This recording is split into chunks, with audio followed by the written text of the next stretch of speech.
Hey guys, Britt here. Welcome to End Times Bible Prophecy. Make sure to hit the subscribe, like, share, and restack buttons. What just happened could suddenly break everything. And have no doubt it will completely transform the world in which we live. But will it also cause a financial reset across the globe, a global financial crisis?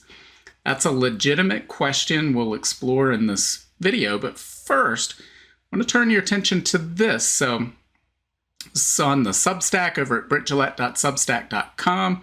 This is an article that I put out yesterday titled, "Do You Recognize the Signs of the Times? What we see now indicates Jesus is coming soon." And that's based on what Jesus and the prophets said to look for.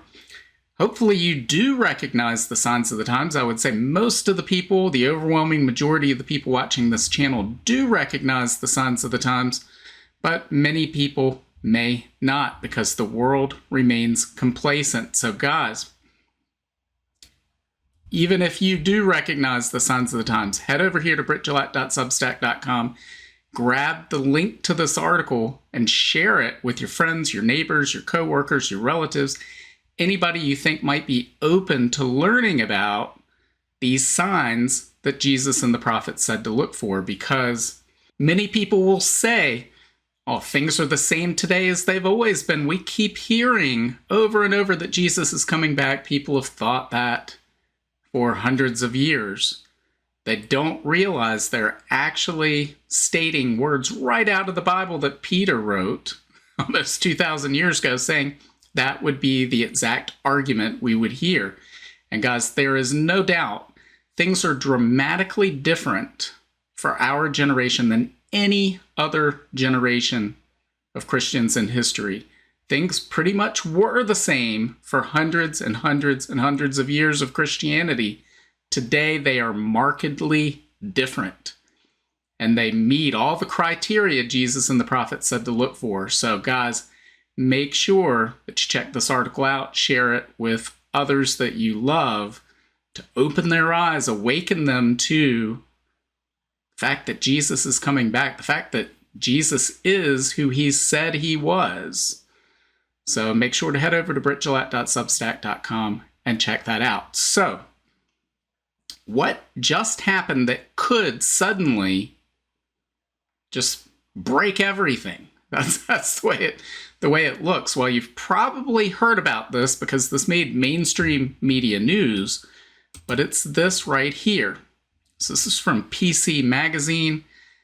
It says Google's quantum chip can do in 5 minutes what it would take other computers 10 septillion years to do. So that's a big number, 10 septillion years versus 5 minutes, right? So this is a big breakthrough. It says Google's quantum computing division unveiled a new chip dubbed Willow that the tech giant says makes it infinitely faster and better than existing supercomputers. The chip addresses 2 major problems with quantum computers as we know them today. First, Google claims Willow can reduce quantum computing errors exponentially. And guys, that errors in quantum computing is one of the biggest hurdles that needed to be overcome. And they're doing this exponentially, as we'll see further in this article. It says quantum computers, as Microsoft's Azure Quantum explains, are more prone to errors than classical computers because they exist in fragile states. And researchers believe that quantum computers need more qubits to be more powerful. But more qubits means more errors. Tackling this error issue has long been one of the quantum computing sector's largest challenges, one Google may be able to tackle. Quote, the more qubits we use in Willow, the more we reduce errors. So they flipped it totally on its head. It used to be the more qubits you use, the more errors you had. Now the more qubits they're using, the less errors they're getting. And the more quantum the system becomes, writes Google Quantum AI lead Harmit Nevin. A qubit is a basic unit of quantum information and the building block for a quantum computer. He says, in other words, we achieved an exponential reduction in the error rate. Google has been working on quantum chips for the past decade. Its latest Willow chip is so fast, it can complete a computation in less than 5 minutes that would take a leading supercomputer of today, like the Frontier supercomputer in Tennessee, 10 septillion years to complete. Again, that's just mind-boggling. It says in 2019, Google previously did a quantum computation in 200 seconds that it claimed would have taken the fastest computer at that time 10,000 years. But IBM dismissed those claims, arguing that a classical computer could do the same calculation with greater fidelity in 2.5 days, and argued that quantum supremacy had yet to be achieved. So, maybe so. They were saying, well, we did in 200 seconds what would take 10,000 years. And they said, no, you didn't. You did in 200 seconds what it would take 2.5 days for the supercomputer to do. Okay, that's still a big deal. And look at how far we've come in less than 6 years to where now they're saying, well, 5 minutes or 300 seconds, we can do what would take 10 septillion years to do. So even if they're off by the same order of magnitude, you're looking at, well, a lot more than 2.5 days. I can tell you that right now. So guys, this is a major breakthrough we're seeing. This shows right here how we're seeing exponential change. They're talking about an exponential reduction in the error rate, but we're seeing an exponential increase in computational power as a result of quantum computing. This has major implications for the entire world, as we've talked about before, in terms of military power, in terms of a lot of things. But guys, this is moving exponentially, not incrementally. This isn't something that, oh, well, at this rate, in 500 years, they'll be able to do the same thing in 1 second. No, it's moving much faster than that. Let's take a look at this right here from CNBC. It's about the same thing. It says Alphabet shares jump 6% after Google touts breakthrough quantum chip. It says Alphabet shares rose 6% on Tuesday, this is a week ago, the day after the company hailed its latest quantum computing chip as a breakthrough. The Google parent company revealed Willow, a quantum computing chip that it said performs significantly better on a quantum computing benchmark than its predecessor in 2019. That's an understatement. It says Willow is the second milestone in a 6-step strategy to develop quantum computers that can perform useful applications, Google said. The chip has about 100 qubits, but Google is planning to eventually build a system with 1 million qubits. As we talked about, this was a critical step in getting to that million qubit mark, because one of the fundamental issues they were facing was this error problem and the compounding of errors. And they may have solved that. Time will tell. We'll see if how this plays out. Quote, we see Willow as an important step in our journey to build a useful quantum computer with practical applications in areas like drug discovery, fusion energy, battery design, and more, Google CEO Sundar Pichai said on X. When quantum computing matures, and we've been talking about that for quite some time, it is expected to be useful for large-scale simulations and code breaking, but that may not be possible for years or decades, right? So there's this little throwaway sentence here. Well, no, we're going to point out that that's not the case, but some people are still thinking with a linear mindset. People even in Silicon Valley and some of these are still thinking with this linear mindset. No, we are experiencing exponential change. These breakthroughs are not decades into the future. And that will become clear and apparent in the days ahead to many of these people. I also think when you have a publicly traded company like Google/Alphabet, they have to put these disclaimers in their press releases.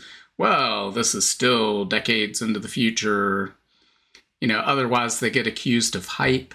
But guys, this is not decades in the future. Remember, we looked at this 2 months ago, almost to the day 2 months ago. This was about mid-October, I think we talked about this. This article's from the 11th, and I believe this occurred I think this paper was published in September 30th. It says, Chinese scientists report using quantum computer to hack military-grade encryption. Now, wait a second, back here, they said, when it matures, it's expected to be useful for code breaking, but that may not be possible for years or decades, right? But here we are 2 months ago with a quantum computer that's inferior to the one that was just announced, and it says it was used to hack military-grade encryption. It says Chinese researchers using a D-Wave quantum computer claim to have executed what they are calling the first successful quantum attack on widely used encryption algorithms, posing a real and substantial threat to sectors like banking and the military. Those are kind of important sectors, banking and the military. And here we have this exponentially advancing technology coming that could break the current encryption methods that those sectors heavily rely on. And that could turn out to be a big deal. It could lead to a Pearl Harbor-like moment. If some nation finds its greatest military secrets, its communications compromised, it could lead to, as I said before, breaking of the financial system. As we'll see here, let's take a look at this article from Zero Hedge. It says, is Google's Willow processor a threat to Bitcoin? It's just a couple of days ago, I wrote a piece reminding readers that despite looking at Bitcoin more favorably, and the I here is, quote the Raven, Fringe Finance, it says, despite looking at Bitcoin more favorably the last year or so, it still remains an unprecedented and opaque area of markets where risk could rear its head quickly, unexpectedly, and before chaos in broader equity and bond markets. Collectively worth about $3 trillion now, cryptocurrency is like catnip for risk takers right now. Meaning, risk takers, that's a nice way of saying gamblers or speculators. And this is a whole nother video to talk about, but the rampant speculation and the financial bubble created in cryptocurrency alone right now makes the tulip bulb mania of 400 years ago and the 1929 crash and the dot-com bubble all together look minuscule in comparison. We have just made-up coins that were made up as jokes worth billions of dollars. But again, that's a whole nother video. Hopefully I can get to that one soon, but let's focus on this question here, the subject of Bitcoin. A lot of people are investing in Bitcoin. I hear commercials on the radio for your financial advisor who can help you invest in Bitcoin. A lot of people are buying Bitcoin, yet I've long mentioned, well, what happens when, Bitcoin's based on a technology? What happens when that technology becomes obsolete? What happens when quantum computers come along, which is what he's mentioning here? He says, then I looked at the question of quantum computing. He says, the prevailing sentiment has always been that to protect the Bitcoin network, miners and those invested in developing the network will have to stay on the forefront of technological change and encryption capabilities to ensure the network doesn't lose a beat as the world of microprocessing advances. Well, and what if they can't? What if it's impossible because of leaps to new technology platforms? How many people are really seriously asking these questions? The bull case thoughts about this risk, at least according to Michael Saylor, the last time I talked to him, and he's the CEO of MicroStrategy, which was once a high-flying .com company. I remember that. It's based, or at least at the time, it was based in Northern Virginia, not far from where I live, and it's invested a substantial amount into Bitcoin over the last 4 years or so. So Michael Saylor is a sought-after interview in the cryptocurrency world. So the last time I talked to him was that if you had the power to crack SHA 256 encryption right now, there would be much bigger potential targets to go after than the Bitcoin network, seeing as how the very same encryption ensures the integrity of almost all major consequential defense, military, and government computer networks worldwide. So here's one of the largest investors in the world in Bitcoin saying, does quantum computing pose a threat to the viability of Bitcoin? It very well might, but no big deal, because if Bitcoin is compromised, well, then so is the entire banking system, all major consequential defense, military, and government computer networks worldwide. Right? So his thought is, why would they pick Bitcoin? To go after. I don't know about you, but that doesn't necessarily make me feel confident, right, that quantum computing is not going to suddenly break the entire global financial system, maybe even lead to global outbreak of war. And yet here we are seeing it advance exponentially. He goes on, he says, Saylor makes a valid point, but as Bitcoin's market cap grows, so does the incentive to hack or compromise its network. With a $1.8 trillion bounty effectively on the line, the temptation for bad actors increases. Fortunately, Bitcoin's network is built with significant redundancy and safeguards, but the true risk, especially from quantum computing, will only become clear as the technology advances. And guys, the technology is advancing exponentially. So let's do a thought exercise here. So Bitcoin is worth, collectively, all the Bitcoin's worth $1.8 trillion, according to this article.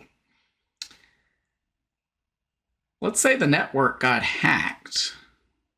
Just as we saw, Chinese scientists reported using quantum computer to hack military-grade encryption. They were hacking, I believe it was AES 256. That is different from SHA 256. It's apples to oranges. But let's say that somebody hacked Bitcoin and just stole it all, right? Stole every bit of it, or just effectively shut the network down, destroyed it, whatever they did, and $1.8 trillion just vaporized overnight. Think that would have consequences to the global financial system? If, as Michael Saylor said, well, I'm not worried about that because, the same encryption ensures the integrity of almost all major consequential defense, military, and government computer networks worldwide. So let's say the biggest bank in the world, or one of the biggest banks in the world, got hacked, and everything in the accounts was stolen or erased, right? But again, there's, I'm sure, redundancies built into the system. It's not going to be so easy. But we're in a situation right now. Again, we'll try to do a video very soon on this, about this financial bubble to end all bubbles that's in place right now, where we're set up for a major crash and a financial crisis, the likes of which the world has never seen before. We could see a black swan type event involving quantum computing that doesn't have to take down all of global finance, but a big enough part of it to cause chaos and disruption in those markets that creates a ripple effect throughout the entire global financial system. We could very well see that. And again, that's why we've talked about before. The Bible says in Ecclesiastes chapter 11, verses 1 through 2, to diversify, because you do not know what risk lie ahead. So there are a lot of people plowing everything into Bitcoin or these crypto coins or anything else that you're putting everything into, that are going to learn the wisdom of the Bible and what the Bible had to say in Ecclesiastes 11. They'll learn that the hard way, because we are set up for something like that to happen, to come along and just cause absolute chaos within global markets. Again, potentially even among nation states, if we saw a digital Pearl Harbor event where the communication systems of an entire nation were compromised. So this is moving so quickly, it's going to be hard to adequately build defenses against these possible attacks as quickly as the attackers are coming up with these ideas. So we're seeing, when you move from technology that goes, well, 6 years ago, we did something in 200 seconds that it took 10,000 years to do before. Oh no, it was really 2.5 days. Okay, so from 2.5 days to 200 seconds. But now we're going to 300 seconds, right? 5 minutes. We can do what previously took 10 septillion years, right? And there's no sign that things are slowing down. That's with a 100 qubit quantum computer. And they're saying, yeah, we're going to go to 1 million. At least. That's what their goal is. That's what their interim goal is. But there's nothing saying you can't go beyond 1 million. So where does this end? Well, you and I all know where this ends. It ends with Jesus coming back. That's where all of this ends. We're going to see sudden destabilizing changes, disruptions throughout the world, throughout global finance, throughout global military and warfare fighting, power, geopolitical alignments around the globe. We're going to see the world turned upside down by these technologies. And this is just quantum computing we're talking about. Add to it artificial intelligence, and again, molecular manufacturing, which we talked about before. And guys, we are set up to see disruption on a scale that really the world has never seen. Guys, that's exactly what Jesus warned about. He said the tribulation period will be a time of anguish greater than any the world has ever seen. And that statement should be sobering to anyone who's studied history and knows how wicked the human heart is and how many evils have been perpetrated in this world. Jesus says the tribulation will be worse. And that's what we're building up to with these technologies. But guys, all hope is not lost, because Jesus conquered death on the cross. He shed his blood as forgiveness for our sins so that we could live forever with him He's preparing a place in heaven for us right now, and he promised to come back. And according to what Jesus and the prophets said, again, go back and check out that article on brittgillette.substack.com. We see the signs today that indicate he is right at the door, about to come back. So guys, that's the good news in all of this. If you don't believe that, if you don't know him, if you do not know Jesus, then you should be terrified by all of these things that we talk about and what we see coming upon the world. Because any sense of security you have in this world and your position in this world is completely threatened by the technologies we see coming, by the events we see coming on the earth. Quantum computing is just one of those things. So guys, make sure you know Jesus. Nothing else in this world matters but that. And hopefully most all of you do, but if there's just one person out there that doesn't, I implore you, say a prayer right now. Ask Jesus to come into your life. Seek him out. Jesus says, seek and you will find. So seek him out. So let me know what you think. Leave your comments below. Maybe you think this is no big deal. What's the big deal? Britt, you put up clickbait headlines. I think that's what one of the comments that I got when we originally talked about this back in October, and I said, this is a major breakthrough. It's a big deal. Oh, no big deal. Maybe you think that's the case. If so, leave your comments below. I think you're wrong. So we'll find out soon enough. But leave your comments below. Make sure to hit the like, share, and subscribe buttons. And God willing, I will see you on Friday. Bye. If you want to learn more about the end times and Bible prophecy, make sure to visit my Substack at brittgillette.substack.com. There you'll find my latest videos and articles, as well as notes, where I share the latest news headlines, the articles I'm reading, and the videos I'm watching. Subscribe for free, and each new post on Substack will be sent directly to your email. Just scroll to the bottom of the homepage and hit the subscribe button. As an added bonus, your first welcome email will include a link to a copy of my free ebook, 7 Signs of the End Times. Also, make sure to check out all of my books. Just look up Britt Gillette on Amazon, Barnes & Noble, Apple iBooks, Google Books, Kobo, or anywhere books are sold. Thanks for watching today, and until next time, keep your eyes fixed on Jesus, the author and perfecter of our faith.